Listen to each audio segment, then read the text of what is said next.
Welcome to the December 2020 edition of City Connection. City Connection is the live television program with Grand Rapids Mayor Rosalynn Bliss. It's where we offer the community the opportunity to hear about efforts from City Hall and beyond. With Community Media Center, I'm the host, Linda Gellasch. It's good to be back with you live on air at a time as we experience another surge in the pandemic. We are doing this live episode with Mayor Bliss joining us in the studio by remote video. Today we also have a special treat. We'll let you know that we have City Manager Mark Washington joining us by video as well. December is always a good time to take a look at the year that is coming to a close, and this particular year has been like no other. It's also a great opportunity to look ahead and plan for the future here in Grand Rapids. To help with the retrospective, we will be talking with both Mayor Bliss and City Manager Washington together. And also during the City Connection episode, we provide time for you to ask questions of the mayor, and you can make your comments later in the program. Your opportunity to take part, we do that in the second half of this hour, and you can do that by emailing cityconnection@grcmc.org, or you can do it by Twitter. It's at GRTV Access, or commenting on GRTV's Facebook page. City Connection is a collaboration between Community Media Center and the City of Grand Rapids, broadcasting live today, December 7th, on Community Access Television Channel 24, live streaming at therapidian.org and at GRTV's Facebook page. We'll rebroadcast this episode throughout the month, but today we are live, and I want to say welcome Mayor Rosalynn Bliss and City Manager Mark Washington. Welcome to the show. Hello, it's good to be with you virtually. Great. Well, thanks for having me.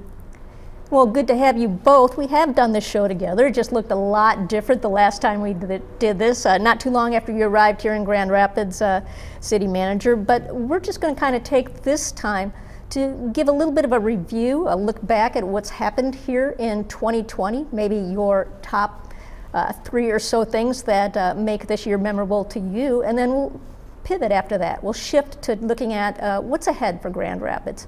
So, Mayor, I just wanted to maybe start with you and tell us kind of the things you've seen out of 2020. Yeah, thank you, Linda. You know, it's so interesting. I think everyone I talk to will say that 2020 has been a year like no other.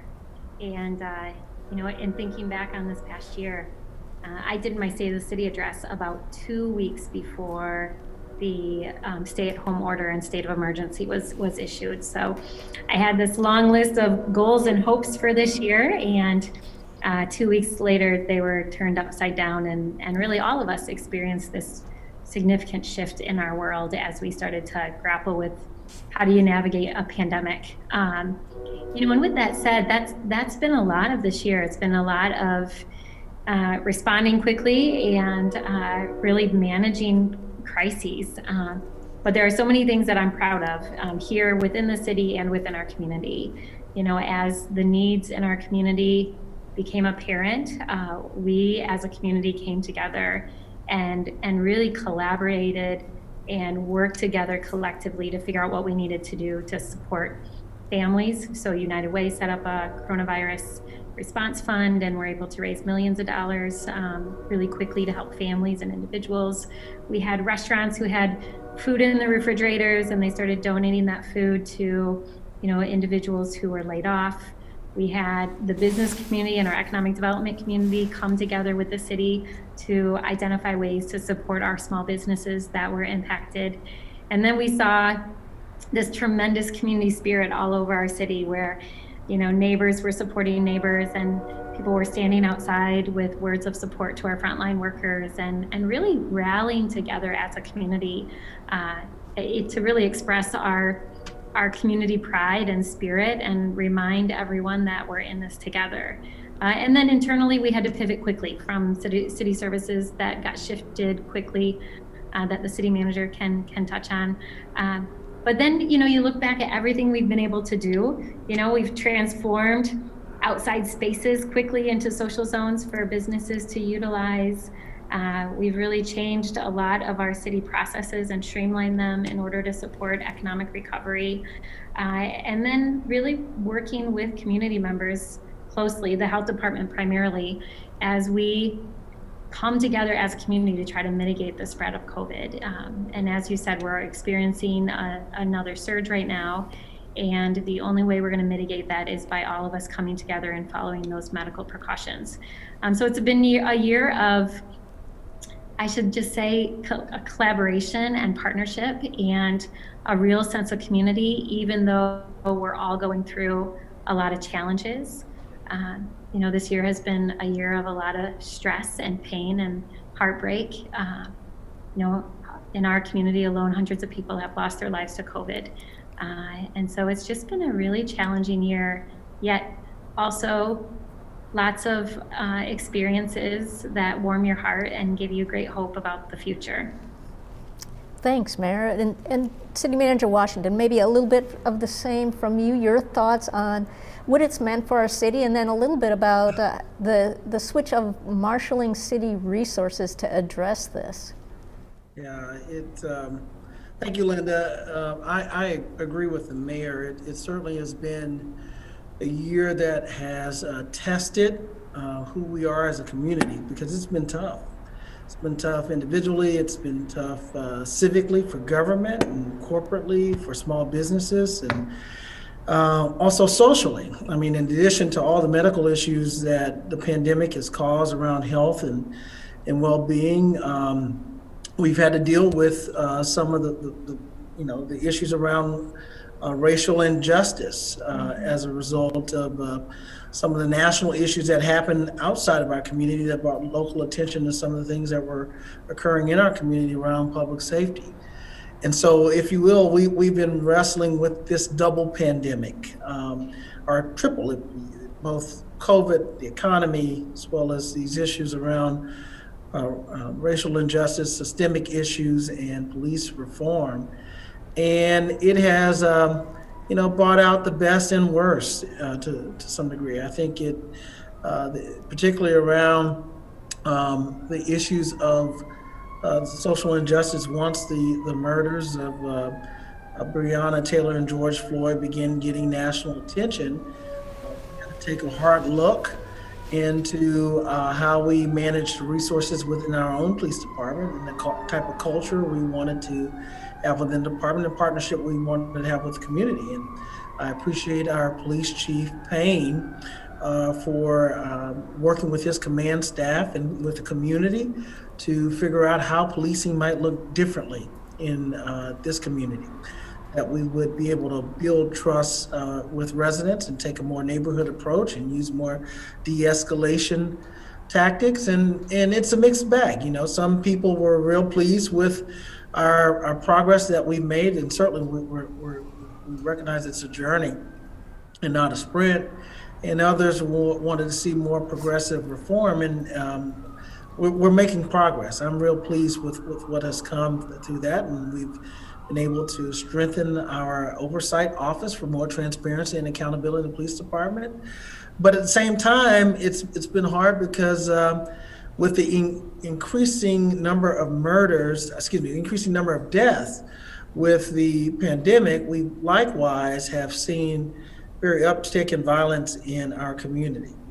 Where as we speak today, I believe it was reported earlier today that we experienced our 35th homicide. And certainly this is a memorable year in many respects, but that's one of them. And my heart goes out to every one of the victims of both the COVID pandemic as well as those who have lost their lives, especially senselessly. And so it's been challenging, but I think this is what we've signed up for, in terms of being a public servant, that we want to be there for our community in the good times and the bad times. And my staff has done the best that they could while remaining safe. There are sometimes City Hall was not totally accessible, but we had to provide services based on appointments. And there's other times we learned how to communicate differently during this pandemic. And certainly technology has been something we've been forced to embrace, and both informally in having communications with the public as well as socially. And we're trying to do our best to communicate with the public in platforms like this. The last time we had this conversation, we were all in studio and, within inches of each other. So we've tried to pivot and do what we can to both be safe in terms of making sure our employees remain safe. We had a significant number of employees who were infected with the virus. Fortunately for us as a city, there has been no loss of life. All have recovered. And so we have a lot of people who are on the front line. The same issues that the hospitals are experiencing with their employees, we're experiencing as a municipality. And I appreciate all of our public servants for putting their life on the line to try to make sure that we do things to advance our community. And we've tried to make sure that the playbook that we had prior to COVID, the issues that were priorities prior to COVID, whether it was economic development, public safety, or housing, or even environmental justice and engaging our community, those have only been amplified during COVID. And what we've seen is the need to repurpose resources. So like we've seen an uptick in people with housing issues as well as homelessness. And so we've reallocated personnel from the police and fire department to be on the front line and partnering with some of our mental health workers. And Mayor said earlier, collaboration, our partnership with the county, we've really learned how to work together. We appreciate the collaboration with Network 180 that will allow us to address people who are among the indigent population. Thank you for that, City Manager Washington. We're just a little bit away from our first break, but when we come back, we'll take another talk about maybe a little bit of the social justice inequities that really did surface through the pandemic. So let's take a quick break. We'll be back with City Connection with Mayor Bliss and City Manager Washington after this break.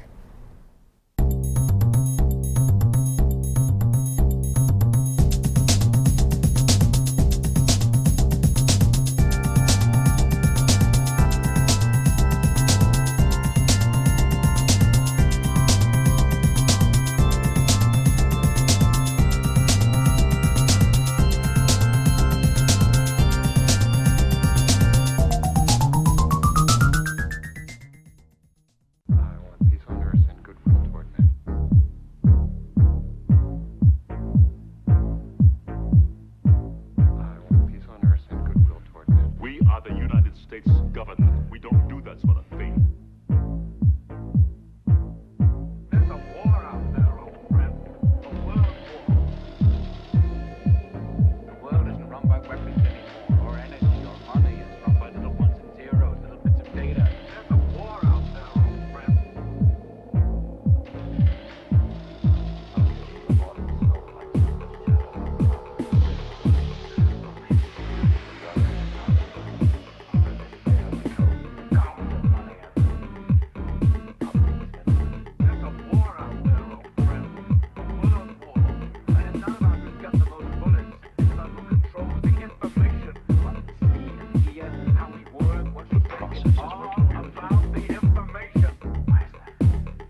welcome back to City Connection. And I am live in the studio, joined live by video with Mayor Rosalynn Bliss and City Manager Mark Washington.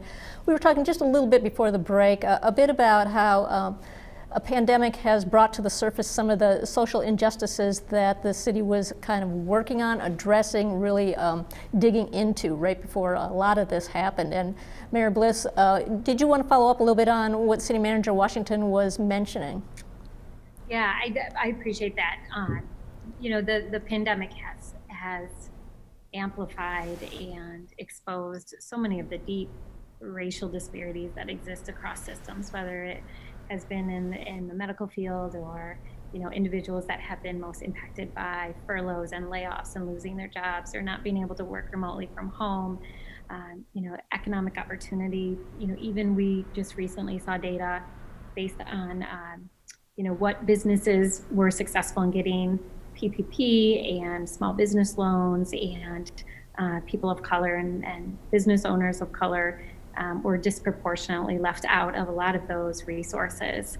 And so it's just been exacerbated. And you're right, we've talked about racial disparities in our community for a long time, and those have been amplified in so many devastating ways through this. And then in the midst of that, as the city manager said, you know, we've been working hard around issues related to racial justice and looking at how do we transform policing to eliminate racialized outcomes. And I just want to echo what the city manager said and really give a lot of praise to our police chief, who has navigated not just the pandemic this year, but really has worked hard to work with community to bring forward a strategic plan with a new vision of how the department will be more neighborhood focused. And as we have created and built up our Office of Oversight. So I know both the chief has been on the show with me before, as has Mr. Brandon Davis, and both of them have been doing exceptional work during a really difficult year. So I just want to thank them both. And then also the city manager touched on the homeless outreach team. You know, in addition to that, you know, we've seen a lot of families and individuals struggling with housing stability and homelessness. And in addition to the homeless outreach team, we also added a full-time position here at City Hall to assist with homeless outreach coordination. The city has never had a position 100% dedicated to issues related to homelessness. And so again, my hope is that people recognize that this is a priority, and we're investing in the resources needed to help move forward and reach some of our goals and outcomes, and obviously in partnership with a lot of community organizations. But you're seeing the city step up in ways that I believe we've never done before on a whole host of issues, but especially on issues related to homelessness. Could you talk a little bit about what it looks like, that new position that the city has created for outreach to the homeless? Yeah, city manager, you want to talk about that? Sure. We have a position in our community development department that will be working internally with all of the departments that are involved in the homeless outreach response, whether it's public safety departments or parks department, because what we've seen is that part of the places where some of our homeless residents tend to frequent are in our park system, as well as coordinating with our public works departments and other mobile GR, because we have issues around transit and homelessness. And so there's an internal coordination. So we're speaking as one city, one voice, but there's also external coordination. We were doing a good job before, but what we found is that the need is even greater now for a person to constantly 24/7, 365, that's the only thing they're doing is thinking about how to work with community partners, community stakeholders, as well as our partners at the county, to make sure that we can have a plan and as well as execute the plan that will help us to eradicate homelessness. And we partnered with community rebuilders, for example, and since that position started, we've rehoused at least 12 homeless persons in transitional housing. And certainly we're continuing to partner with the shelters. And we're working right now, just like we're trying to winterize the social zones that we have in our community about how, allow people to have pleasant experience in the winter. We're also looking at how do we create more shelter space for the homeless population, particularly when we're having to social distance even more, and that having less density inside the shelters creates a demand for more space. And so the city has remobilized our resources. Some of it we got through CARES and state funding, but we are also looking at, you'll be hearing shortly of an agreement that we're working on, partnering with our stakeholders, community stakeholders in the county, and finding more shelter space. And so that position has been very vital to that. And that's all they do 24/7, 365. Linda, if I could go back to one of the comments earlier around both the challenge and how we've responded to it, in particular around the issues of injustice. I think what this pandemic has done is it amplified the already existing problems, challenges, and inequities that we had, but it also accelerated our response. Because as you identified earlier, we were already working in some of these spaces already, but perhaps not in the pace of a emergency response. So we're doing everything under emergency operations, which is very rapid, and sometimes it's too rapid, but we have to be responsive. So, for example, the issues around equity, what we've done is now it allowed us to really formalize our our chief equity officer and formalizing that position in the organization, as well as launching greater community engagement around equity. And we've just approved we've approved 2 contracts around diversity and equity training, both internally, but also allied training within the community, as well as creating more cohorts so that we can experience not only the need to be culturally aware, but also really solving problems practically together. But if I look at other areas, it not only amplified the need, for example, on small business, the impacts and the challenges small business already have, but it accelerated the need for us to be creative, particularly on the resale side, and develop social zones. Or on public safety, it amplified the existing disparities with people of color, interaction with law enforcement, but it accelerated our response in order to work with some of our community-based organizations, particularly those who work around civil rights, to make sure that we reform our department. Or in the park system, it amplified the weaknesses that we have with indoor spaces, but it accelerated our response to make sure that our parks were accessible. We had the most demand for park services that we've ever had, because we recognize that outdoor engagement is safer than indoor confinement. So I think with COVID, it's a curse and a blessing, and I don't want to make light of the challenges and how morbid it is, but I do want to, I remain hopeful, because I think as a city, in every way, we've met the challenge. And even in staffing, I've had a hiring freeze, but there are some positions that I still have to be able to bring on in the organization for the continuity services to the public. I didn't know how we're going to be able to do it in COVID, but we realized how to become more efficient and effective as an organization, like many other employers are doing. And so I'm taking that as hope for the future, that we as a city and as a state, as a country, we will figure this out. We will get through this. And it gives me courage. I got a mayor who's as tough as nails. I've never seen anybody as resilient as she is. And I think her resiliency is a reflection of the resiliency in our community. Now, we're not perfect. And we're not perfect, certainly not perfect as a city organization, governmental institution, and not perfect in any manner, but I think we are getting better.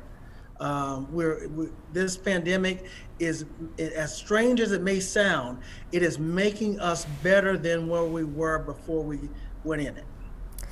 Well, thank you for that perspective. And Mayor Bliss, I was just going to let you comment on that a little bit, but I also wanted to maybe press in a little bit and say, this has kind of accelerated the progress. Is there anything that it brought to surface that we weren't quite focusing on that we need to as well? Yeah. Well, I'll add specifically around economic development. as the city manager was talking, it reminded me of a number of things that we have accelerated and amplified. I think that's just such a great word for this past year. Even looking at economic development and being more intentional and strategic in our partnerships and in our resources. So policy-wise, we moved quickly to shift and figure out how can we use our procurement to better support local businesses. And so we increased our bid discount, our micro local business bid discount to 9%. I should get comparison data, city manager, but that may be the highest bid discount for local businesses for a local unit of government in the state of Michigan. Again, with an intention to support our local businesses. We move forward a equity policy as we work through finalizing the language for our cannabis ordinance.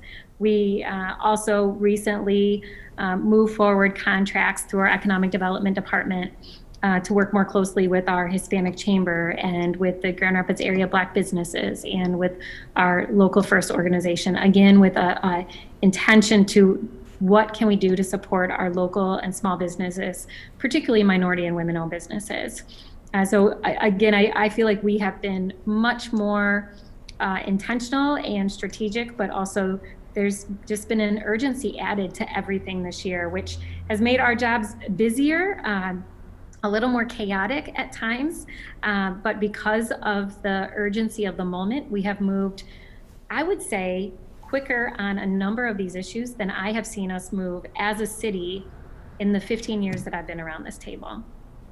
Absolutely, Mayor. I think you phrased it well. Everything has been treated as urgent, and so, and it's interesting because in a moment in where we're social distancing the most, we have the highest participation in our census that we've had in a while, preliminarily, or the highest voting turnout, and that just doesn't happen.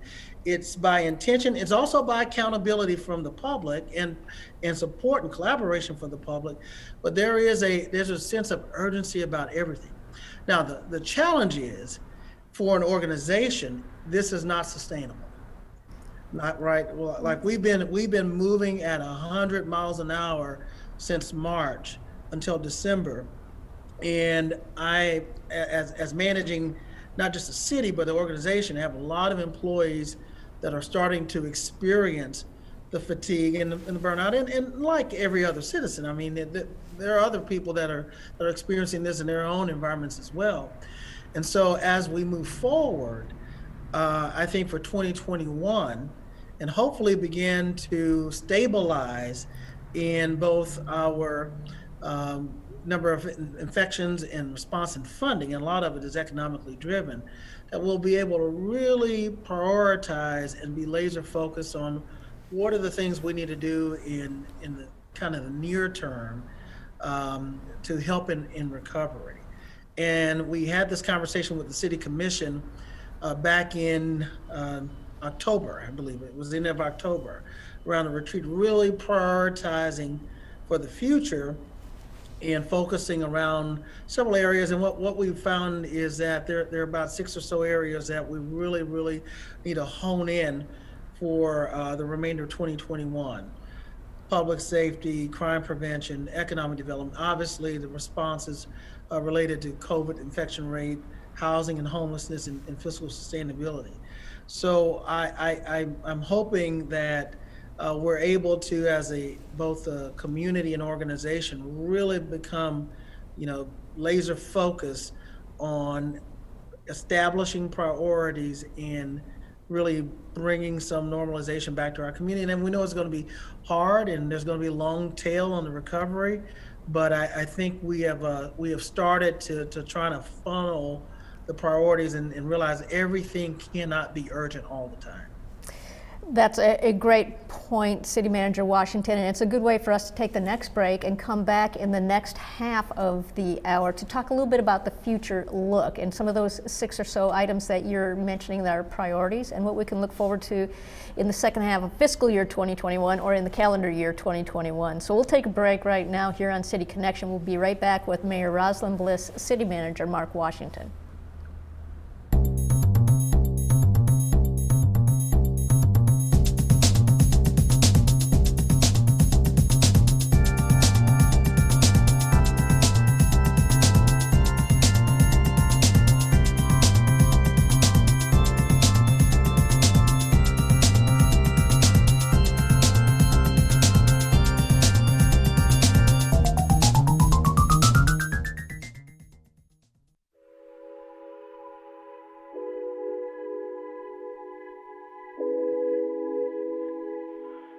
It's just a thank you.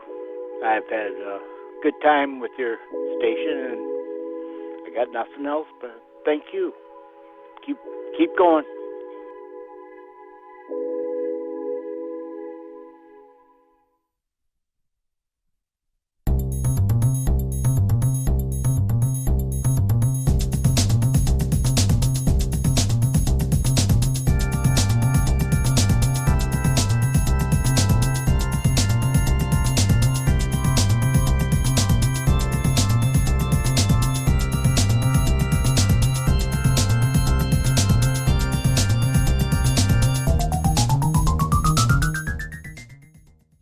Welcome back to City Connection. We are live in the studio via video with City Manager Mark Washington, Mayor Rosalynn Bliss. And Mayor, as we closed out that half hour, City Manager Washington was talking a little bit about the future look, some of those items that are really priorities for the city coming in 2021. So add to that just a little bit. Yeah, so we are looking ahead, and actually, even yet this year, we're still moving forward on a number of priorities, and one of them is, public safety, and being a city where people feel safe in every neighborhood all the time is a top priority. And the increase that we've seen in violence has just been devastating. I've talked to families whose loved ones have been shot, and some who have been killed, and it is absolutely heartbreaking. So that will continue to be a priority. I would love to see in the next 30, 60 days us move forward with an evidence-based violence prevention program. We've talked about it for a long time. We have some key partners in the community who want to come alongside us in that work. So I'm hopeful that will move forward. And again, not just implementation of the chief's strategic plan. I think that will continue to be a priority, but also how do we work with our community partners, our neighborhood associations, nonprofit organizations who are doing work around violence prevention. You may have recently seen that United Way, through the county, through about $500,000 in CARES Act, they gave out funding to 7 nonprofit organizations to do violence prevention work in our neighborhoods. So that will continue to be a priority.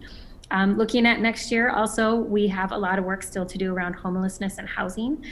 So the Housing Security Alliance has moved forward with our plan of how do we create a system that really looks at, from homelessness to housing by choice. We had the housing needs assessment that was finalized this year. One of the goals that came out of that is increasing our housing fund.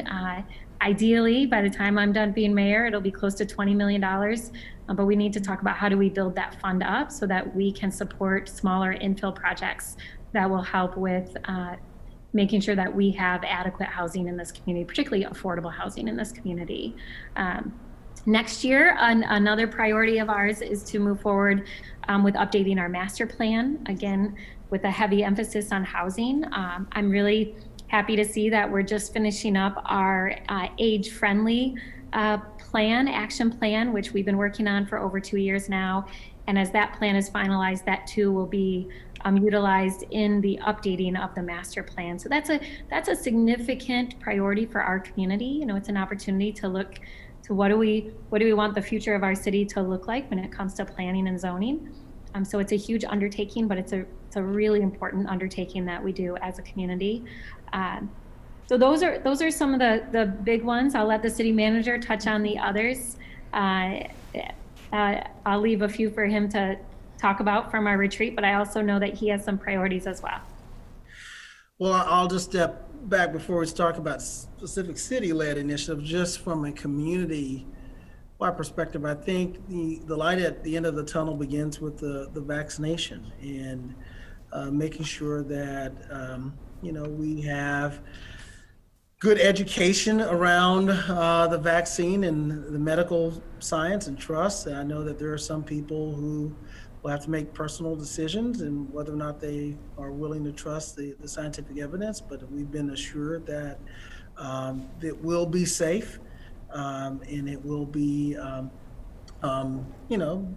something that we think will help our community. And I think with that assurance, there's all kinds of possibilities that we really can realize in 2021. We continue to have economic development, large employers who are interested in relocating to the Midwest, to Grand Rapids, and what we're seeing is kind of this urban exit from some of the larger metropolitan areas with employers like New York and the LAs and Chicago, and that's evident that we're still a destination for employment. And with our the recent announcement of Perigo that is going to be locating its offices here downtown. We also, you know, as the mayor said, we'll continue to move forward with crime prevention. I think 2021 has to be different than 2020 from the public safety perspective, but it's not something the city can do alone. It's going to require community collaboration support. There will be shortly an announcement around our efforts on additional crime prevention efforts that will be evidence-based, community-driven. So I'm looking forward to that and see if the results will be better than this year. I think the near term, the winterization of our economy, if you will, and normally we wouldn't even have to think about that because we'd have so much going on in the winter, both inside and outside, whether it is all of the different fall festivals or the Beer and Wine Fest or the various things that would be going on at Convention Center or the arena. And so now we have to really think about how do we make sure that there's resilience and survivability for some of our business in light of the recent news that just only unveiled a few moments ago, rather, with another 12 days of the extension of the current order from the state. Not 12 days of Christmas that we'd like to sing about. So the budget process this year for the city will be very challenging. Last year, we reduced our overall budget by $22 million. And we done it in iterations because initially it was a $13 million reduction, and then we had come back and reduced another $9 million prior to the final adoption of the budget. We're still uncertain about the revenue shortfalls and about what kind of support we'll get from both federal and state government. And so good news for Grand Rapids, the city of Grand Rapids will be a continuation of the current services that we have, with no significant reductions that affects the quality of life of our community. And that's something that we're really going to be challenged in trying to figure out how do we maintain our existing service levels in all of our departments that ensures that we're able to have continuity of government. And so that's going to be very challenging over the next few months. But yet we have other things to hope that we continue to move forward, like the restoration of the river and making sure that it's inclusive and equitable. And one of the kind of the conversation we had earlier, the amplification and acceleration, we've accelerated the conversations around the, we have the regular permitting process and the engineering work that has to get done, but also the economic development component around the river has been, the conversation about making it equitable and inclusive have been accelerated. And just like we have a full-time person that's dedicated to homelessness, we have a full-time person paid by a grant that's dedicated to the river activation from an inclusive and equitable perspective, making sure that communities of color will be able to participate in that prosperity. So lots of things near term that I'm looking forward to in 2021. And Linda, can I just add one thing? Sure. That's gonna highlight that was just recently announced this past week, but will continue to be a priority. So as city manager said, diversity and inclusion and equity, it's a priority. It has been a priority. It'll continue to be a priority. And just this past week, we received the Municipal Equality Index, which is a scorecard that cities all over this country are measured up against, and we were proud to score 92 out of 100.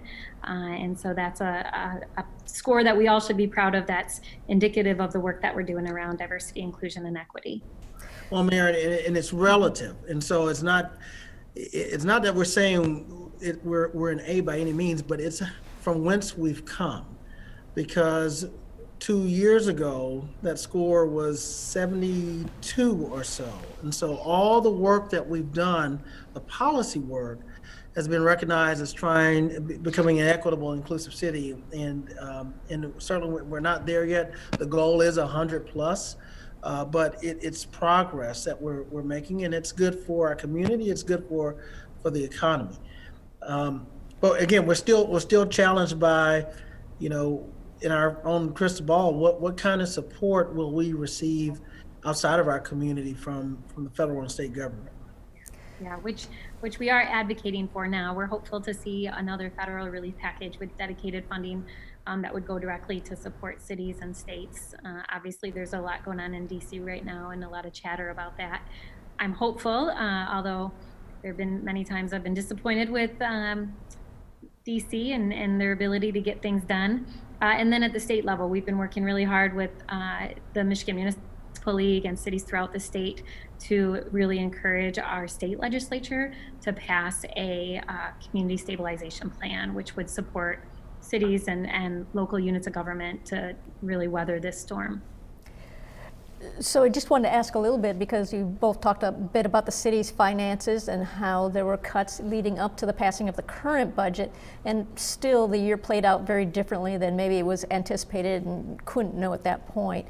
Is the city really having to dip into reserves? What is the financial stability right now? There was a lot of strength that was built prior to COVID happening. Where do things stand?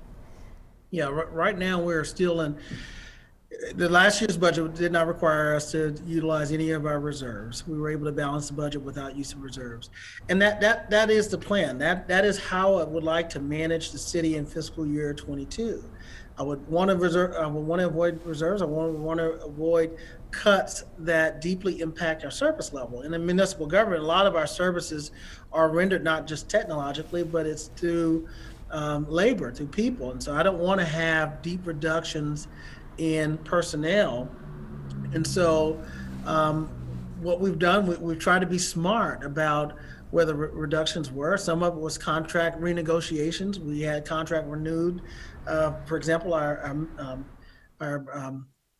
medical benefit contract for our workforce was renewed at the same time.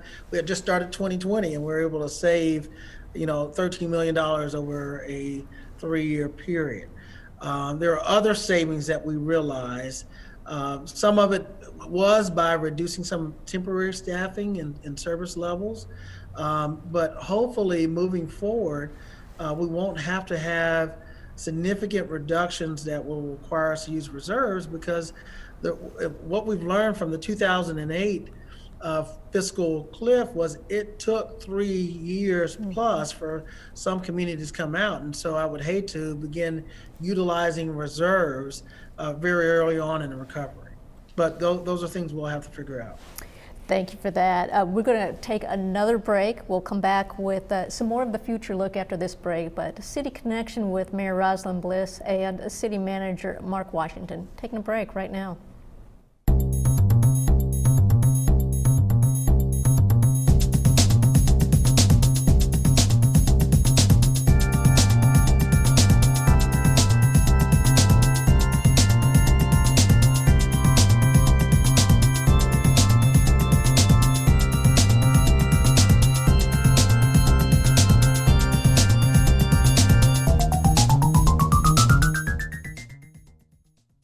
The Rapidian for the community provides an alternative. To be the eyes of somebody who's not there. It's more honest, more authentic, and more true. And you do have the freedom to talk about things because they're things that need to be talked about, not because they'll get readers or viewers or clicks. Sometimes it feels intimidating to write a news story or to write a story about a community issue. What I love about the Rapidian is that they make it really simple and easy. So it's not like you have to meet this deadline by this time. I'll be eating a sandwich in one hand and then I'm like typing in the other. I love the freedom to be able to write from wherever.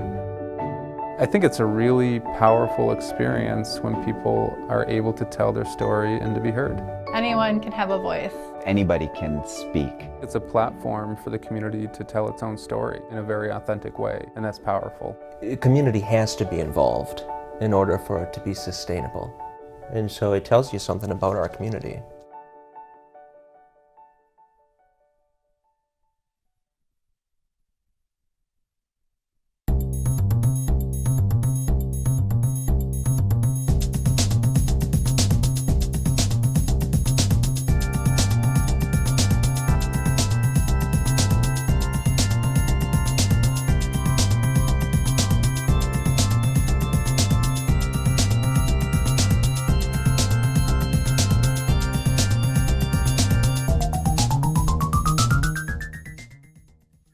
Welcome back to City Connection Live in studio by video with Mayor Rosalynn Bliss and City Manager Mark Washington.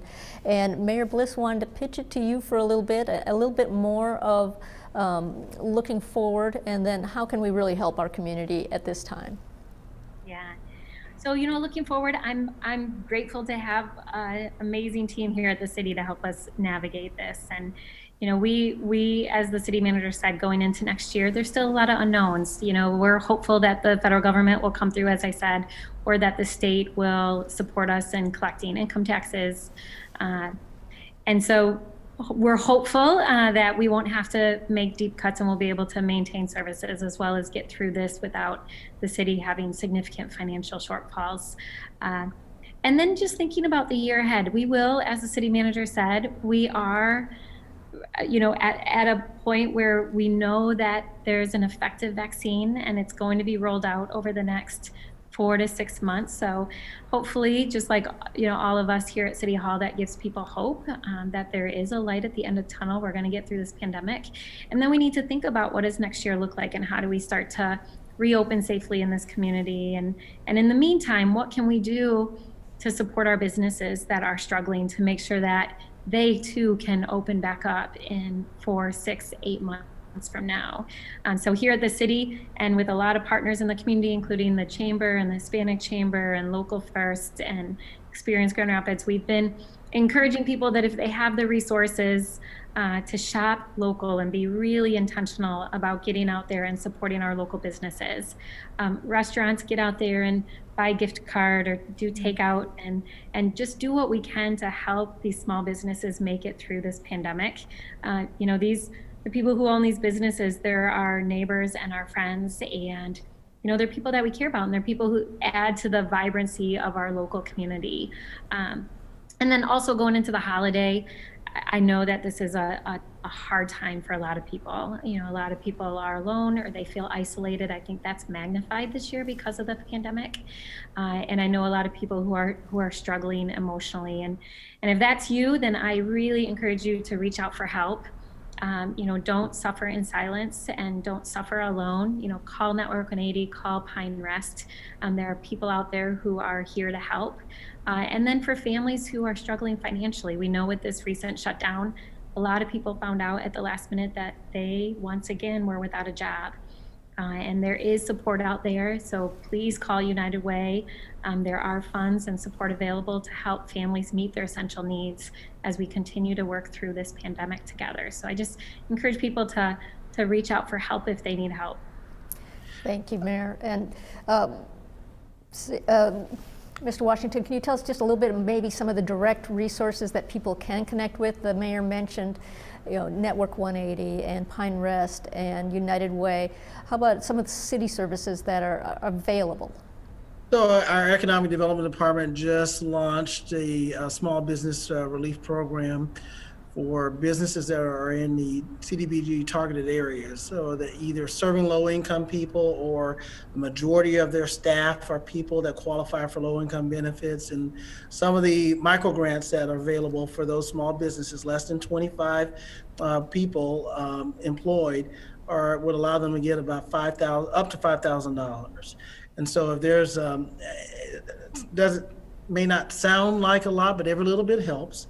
And so if you're interested in that, please go on our website and make application online. And Jeremiah Gracia, who's our new Economic Development Director that we hired during COVID, will be able to, he and the staff will be able to assist and help you in that endeavor.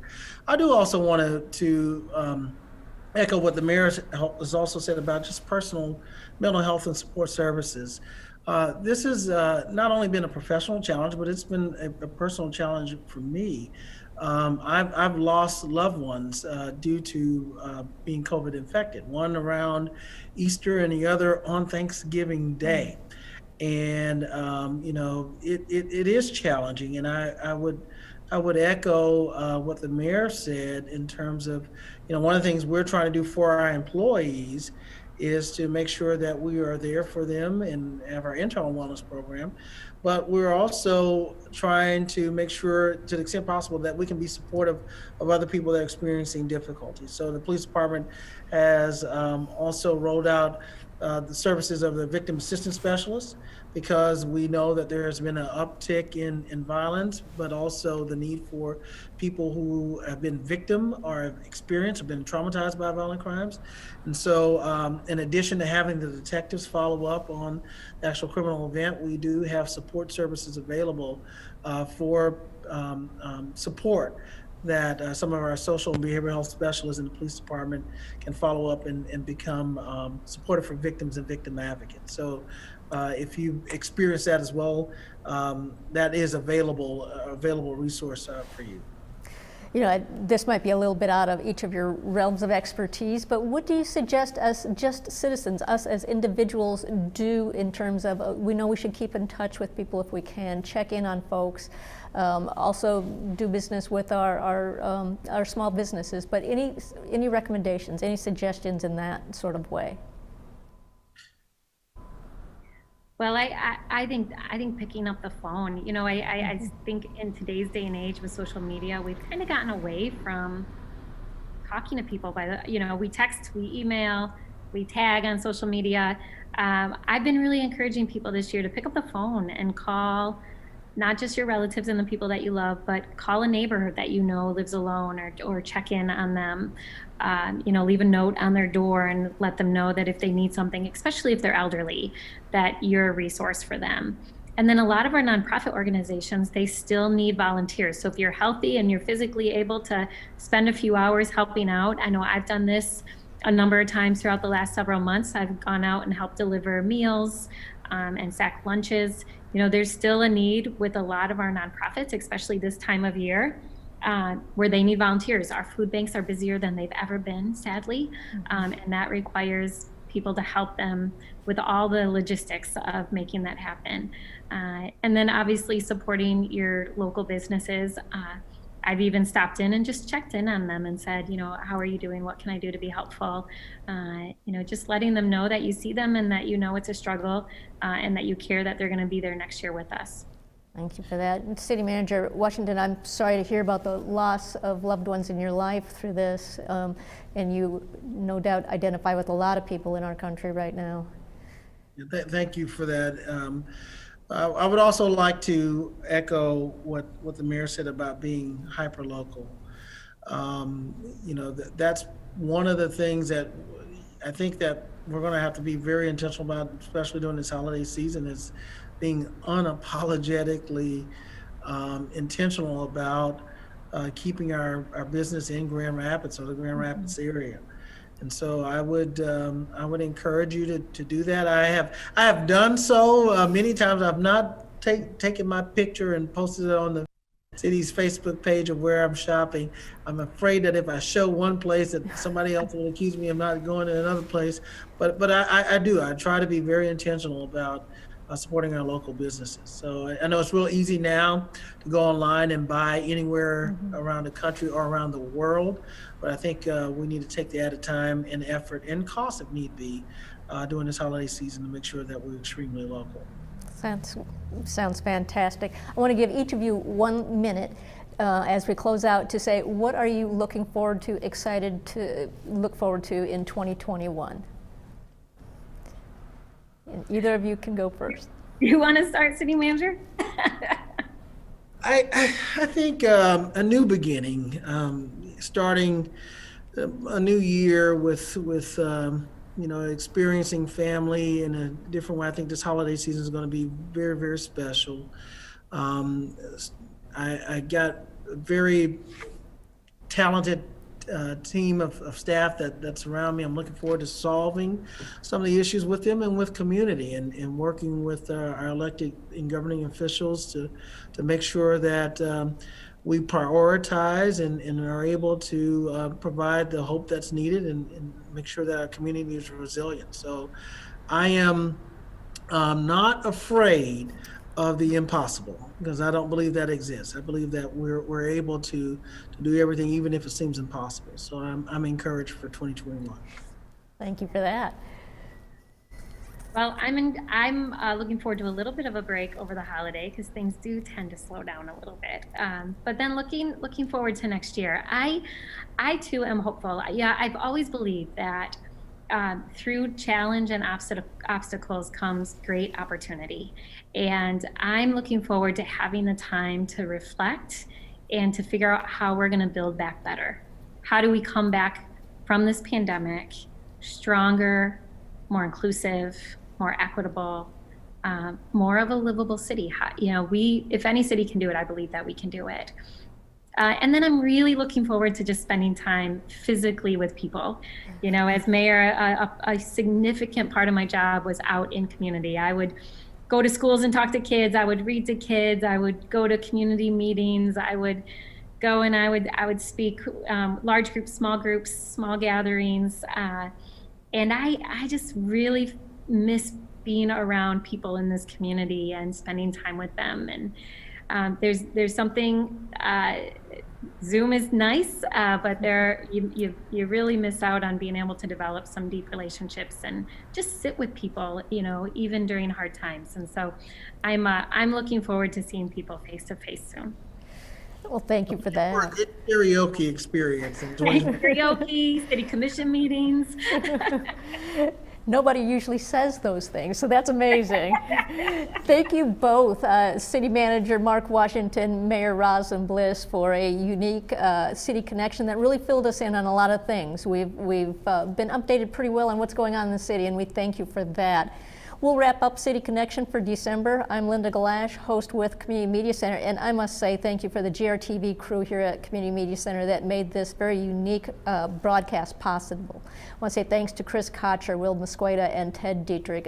Nice job. This is City Connection, and we will exit for the December show here on Community Media Center's Channel 24.